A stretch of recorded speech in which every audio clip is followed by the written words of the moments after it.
تسلط نیروی نظامی سپاه بر منافذ حیاتی اقتصاد جامعه را میتوان در قالب شبکه عظیم اقتصادی قرارگاه سازندگی خاتم الانبیا مشاهده کرد.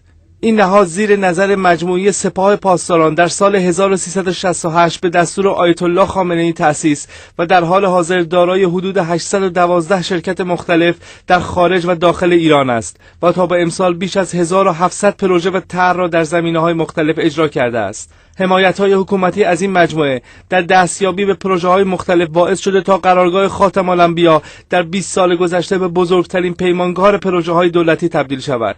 قرارگاه خاتم الانبیا با تکیه به حمایت‌های دولت احمدی نژاد در سال 88 موفق شد تا تقریباً بدون رقیب مناقصه 2.5 میلیارد دلاری پروژه ساخت خطوط ریلی پسکرانه چاهبهار را از آن خود کند.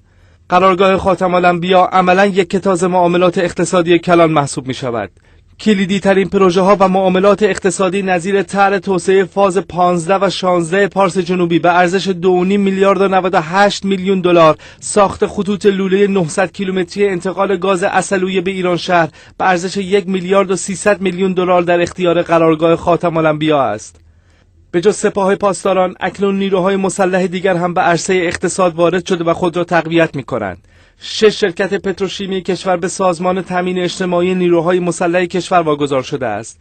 پیشتر نمایشگاه بین‌المللی تهران و چند درصد از سهام شرکت حفاری شمال هم با عنوان پرداخت دیرکرد بدهی به دولت به سازمان تامین اجتماعی نیروهای مسلح واگذار شده بود.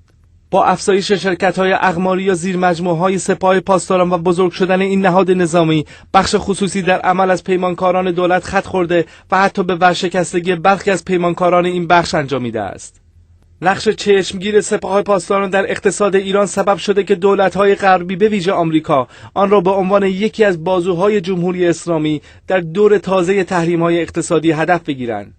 تاکنون شرکت‌های مکین، رهاب، فاتر، مهندسین مشاور ایمنساز از شرکت‌های وابسته به قرارگاه خاتم الانبیا در فهرست تحریم وزارت خزانه‌داری ایالات متحده قرار گرفته است.